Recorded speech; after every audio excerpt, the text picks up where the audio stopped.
Shalom Bapak Ibu Saudara-saudari yang dikasihi dan mengasihi Tuhan. Kita bersyukur kalau hari ini Tuhan boleh memberkati kita dan juga memelihara hidup kita. Mari sebelum kita membaca dan merenungkan firman Tuhan, kita berdoa. Tuhan, terima kasih, kami mengucap syukur untuk kasih setiamu di dalam hidup kami. Kami bersyukur atas apa yang Engkau sudah kerjakan di dalam hidup kami. Terima kasih ya Tuhan. Sebentar kami akan membaca dan merenungkan firman-Mu. Berfirmanlah dan biarlah kami mengerti apa yang menjadi kehendak-Mu di dalam hidup kami. Kami berdoa ya Tuhan di dalam nama Tuhan Yesus Kristus. Haleluya. Amin. Bapak Ibu Saudara, ayat firman Tuhan hari ini terambil dari Keluaran pasal yang ke-20, ayatnya yang ketiga. Ya.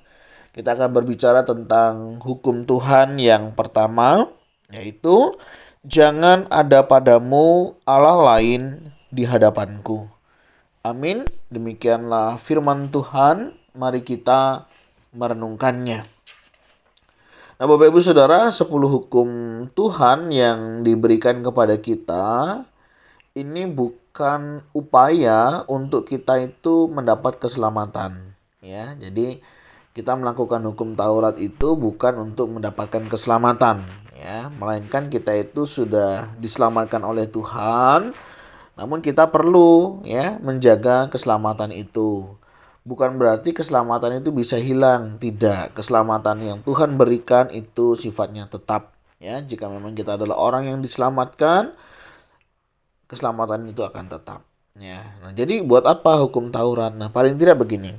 Hukum Taurat ini untuk menolong ya kehidupan kita sebagai orang-orang yang sudah diselamatkan. Bagaimana kita hidup? Nah, kira-kira begitu ya. Nah, hukum yang pertama itu berbicara tentang jangan ada padamu Allah lain di hadapanku. Nah, Bapak Ibu Saudara, kenapa sih Tuhan itu melarang untuk kita itu tidak punya Allah lain di dalam hidup kita?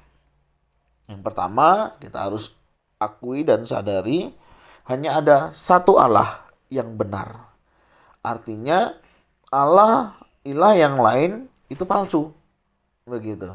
Kan tidak bisa kita katakan semuanya asli ya. Kalau asli kenapa tidak jadi satu saja? Nah, kenapa kita harus menyembah hanya kepada Allah kita dan jangan ada padamu Allah lain di hadapanku? Karena Allah yang lain itu adalah palsu. Nah, bayangkan kalau kita menyembah ya kepada Allah yang palsu. Ya, hidup kita akan penuh dengan kepalsuan. Begitu. Jadi, kita harus menyadari bahwa hanya ada satu Allah yang benar. Ya, memang mungkin terkesan egois, eksklusif, ya. Tetapi itu kebenarannya. Allah kita adalah Allah yang nyata ya. Dia satu-satunya Allah dan tidak ada Allah lain selain Dia. Hanya Dia satu-satunya Allah yang bisa menyelamatkan kita, ya. Allah-Allah yang lain tidak ada, mereka menyelamatkan manusianya dari dosa, nggak ada ya. Dan bahkan di beberapa tokoh itu ya masih harus didoakan ya, harus dilakukan sesuatu sehingga orang itu bisa mendapatkan keselamatan. Sedangkan Allah kita tidak. Dia Allah yang menyelamatkan kita, bahkan Dia rela mati begitu ya, menjadi sama seperti manusia dan mati di atas kayu salib. Nah, itu Allah kita Bapak Ibu Saudara ya. Nah, oleh sebab itu layaklah kita memuji dan menyembah Dia. Jadi ya, kenapa kita tidak boleh ada Allah lainnya? Karena yang lain itu palsu. Dan yang kedua, dari sini kita bisa belajar bagaimana seharusnya kita bersikap sehingga kita boleh melakukan apa yang Allah kehendaki. Dengan cara apa? Ya, menjauhkan diri dari segala macam penyembahan berhala. Apa itu berhala? Ya, sesuatu yang menggantikan posisi Allah di dalam hidup kita. Macam-macam. Ya. Bisa keluarga, bisa menjadi berhala kita, menjadi Allah kita ketika itu menggantikan posisi Allah. Ya. Mementingkan keluarga itu nggak salah. Tetapi kalau mementingkan keluarga lebih daripada kita mementingkan pekerjaan Allah, berarti keluarga adalah ilah kita atau berhala kita. Kita harus waspada. Pekerjaan juga sama. Kalau kita lebih mementingkan pekerjaan kita dibanding Allah kita, berarti pekerjaan kita adalah berhala kita. Ya, hobi kita nggak salah punya hobi, saudara. Tapi ketika hobi itu mengalahkan posisi Allah, berarti itu adalah ilah berhala kita. Kita harus waspada, kita harus peka akan hal-hal yang demikian. Oleh sebab itu dalam kehidupan nyata kita nggak boleh percaya kepada dewa-dewa dan menyembahnya. Kemudian misalnya penyembahan kepada arwah, roh nenek moyang, itu nggak boleh, saudara ya. Itu sudah ilah itu ya. Terus misalnya ada beberapa orang itu berdoa untuk jenazah ya, karena roh begitu ya. Di kuburan berdoa untuk roh. Itu nggak boleh, saudara. Ya, karena itu sudah penyembahan berhala.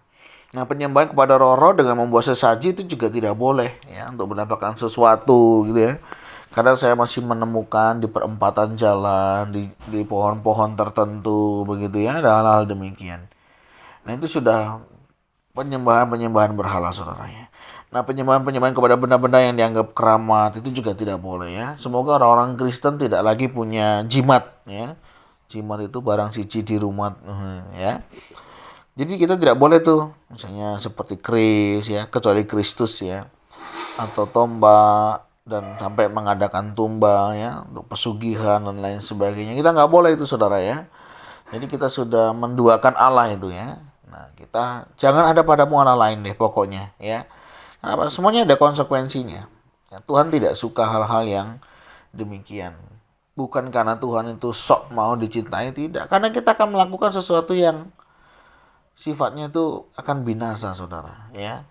Dan itu tidak baik di dalam kehidupan kita untuk menjaga kerohanian kita ya. Kita bukan hidup jadi lebih baik, kita hidup akan jauh disesatkan.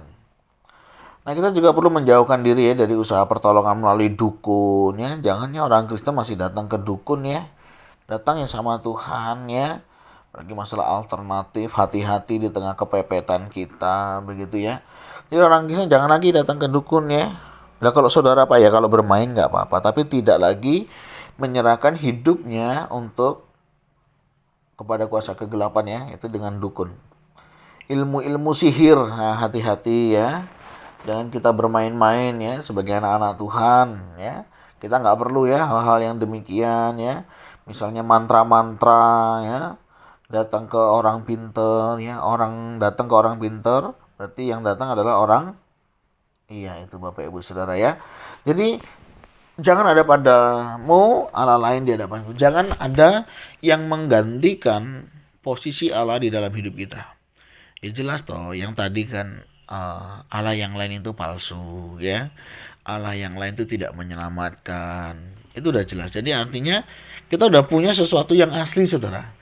Janganlah mau tergoda dengan yang palsu, yang memberikan banyak janji-janji palsu. Hati-hati ya. Kalau sudah punya asli ya sudah. Yang asli itu jauh lebih baik. Memang lebih berharga ya, lebih mahal ya. Tapi kan lebih baik, saudara, kalau punya yang asli daripada yang punya yang palsu. Kita aja kalau misalnya mau membeli sesuatu pengennya yang asli, benar enggak? Kan begitu. Kenapa? Ya akan berbeda. Begitu. Nah, dari sini mari kita belajar dengan sampai ada Allah lain ya di hadapan Tuhan begitu ya. Entah itu perdukunan, kuasa kegelapan, roh-roh nenek moyang, penyembahan berhala, jangan ya saudara ya. Karena itu bisa membuat kita hidup di dalam dosa. Dan tentunya kita tidak hidup sesuai dengan tujuan Allah menciptakan kita. Jadi mari, kita sudah punya Allah yang benar, kita sembah dia. Kita muliakan dia. Kita agungkan namanya. Dan biarlah segala hormat kemuliaan hanya bagi namanya. Ya, jadi bagi Bapak Ibu Saudara, kalau misalnya pernah terikat dengan kuasa kegelapan, ya, dengan perdukunan, ya, penyembahan-penyembahan roh nenek moyang, penyembahan-penyembahan dewa-dewa, ya, jangan ya. Tinggalkan itu. Kalau engkau sudah percaya Yesus, serahkanlah hidupmu kepada Yesus. Gitu ya. Jangan main-main dengan hal-hal yang demikian ya. Hati-hati, mereka seringkali membuat kita tersesat ya. Mari kita berdoa. Tuhan, terima kasih Engkau hari ini mengingatkan kami untuk kami boleh menyembah hanya kepadamu. Dan biarlah setiap kami tidak ada lagi Allah-Allah lain yang menggantikan posisimu. Baik pekerjaan, baik keluarga, baik hobi, baik kesukaan kami. Tuhan tolong jaga hati kami untuk kami tetap mengutamakan Engkau di dalam kehidupan kami. Terima kasih Tuhan, berkati jemaat, berkati setiap kami, apa yang kami kerjakan, biarlah semuanya mendatangkan kemuliaan bagi nama Tuhan. Berkati juga saudara-saudara kami yang sedang sakit, terbaring.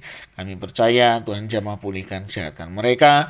Dan biarlah setiap saudara-saudara kami yang sakit boleh tetap berpengharapan hanya kepada Tuhan saja, tidak kepada yang lain. Dan kiranya Tuhan yang menolong melalui makan, minum, obat-obatan, dan juga yang memberkatinya. Begitu juga untuk usaha pekerjaan, ajar kami tetap berharap, berserah kepada Tuhan. Rezeki semuanya datang daripada Tuhan. Untuk kami tidak mengandalkan kekuatan yang lain yang di luar daripada Tuhan. Tuhan, terima kasih. Ini doa seru kami. Kami mohonkan berkat-Mu di dalam nama Tuhan Yesus Kristus. Haleluya. Amin. Bapak Ibu Saudara, demikianlah renungan kita hari ini. Kiranya Tuhan Yesus memberkati kita sekalian. Shalom.